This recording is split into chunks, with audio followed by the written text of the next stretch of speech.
Let's get across the market open now. Mark Gardner joining us from MPC Markets. Mark, happy Monday to you. Happy Monday. Not a lot of data this week, and well, I guess we start on where we left off on Friday.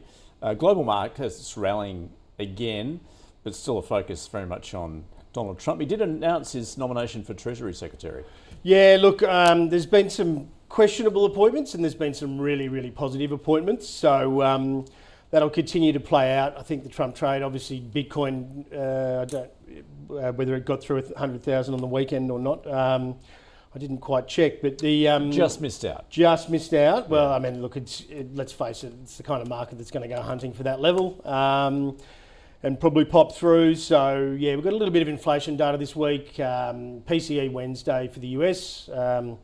Which is the Fed's preferred inflation gauge, and then Eurozone inflation towards the end of the week. But and obviously Thanksgiving from sort of Thursday onwards. So that usually makes for extraordinarily quiet markets when Big Brother's away. But and then we'll start to see some data out of those Black Friday sales as well, which could be positive or negative, I suppose, for the consumer or the retail stocks. So, but yeah, I don't expect this week to be massively volatile. That's for sure. It is usually, around this period, it is usually pretty quiet because of Turkey Day. Yeah, indeed.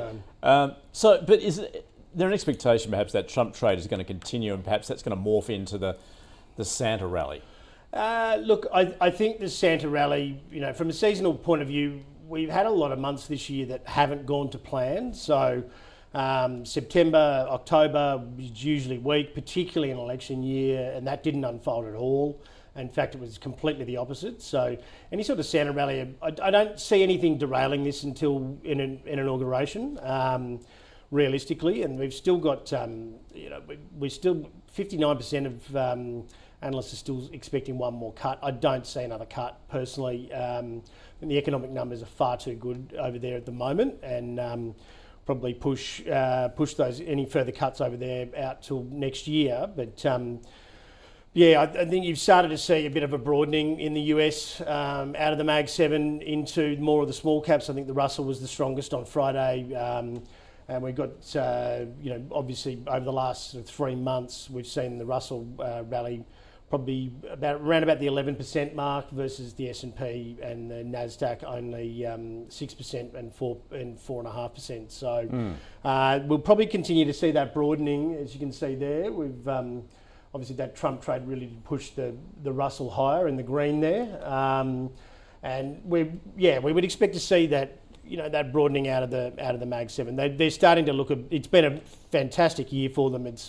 I don't see them cratering necessarily, but if you think about it, most of them are $1 trillion companies plus. Even a rebalance and a trim in those Mag 7 into those small caps is really going to push, due to liquidity and the amount of money that would be going into them, would really start to push them higher. So.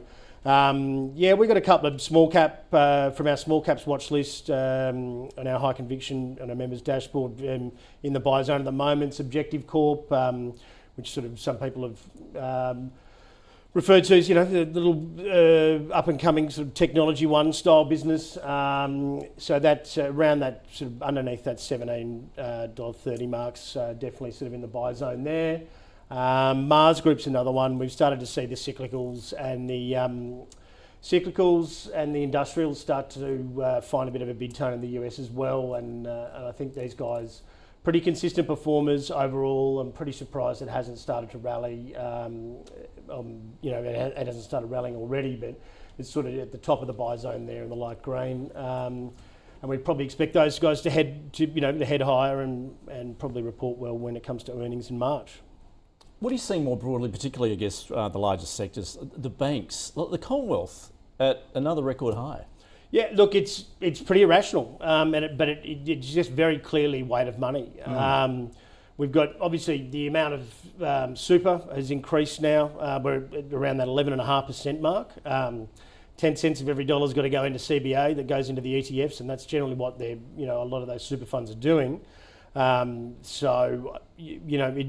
Look, it's overpriced as it stands. I think all of them are fairly overpriced, and I think we'll probably start to see, we'll start to see a bit of a levelling out at some stage. But like I said, you just can't argue with that weight of money.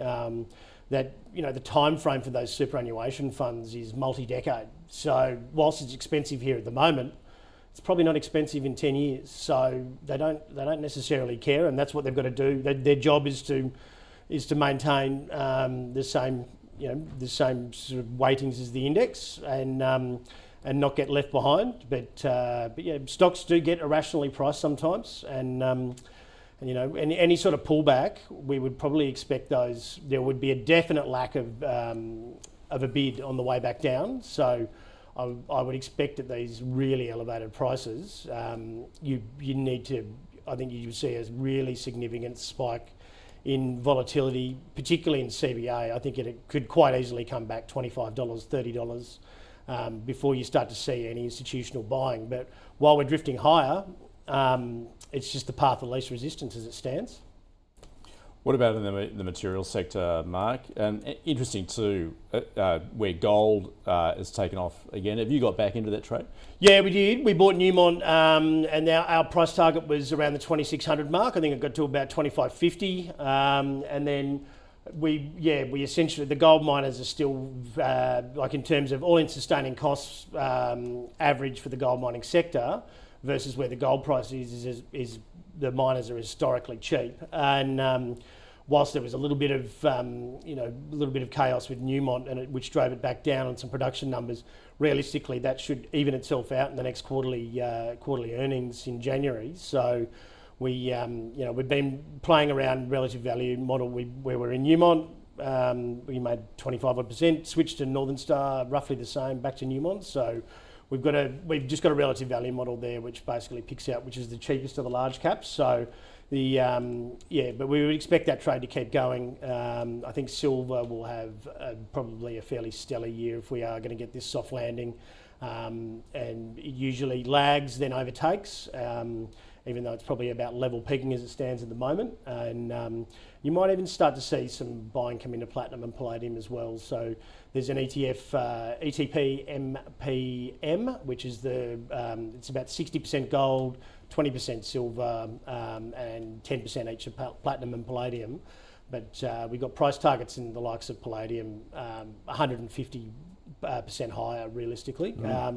And South Africa and Russia, which are part of that BRICS coalition, if Trump starts talking tough, they're about 70% of world production for palladium, and it's used in medical devices, catalytic converters for automobiles, etc., electronics. And you might start to see if there's some sort of sanctions or some sort of tough talk. Those two guys are pretty, increasingly becoming allies, and that 70% is a lot of supply that might get disrupted. So, that's one that might play out possibly in the new year.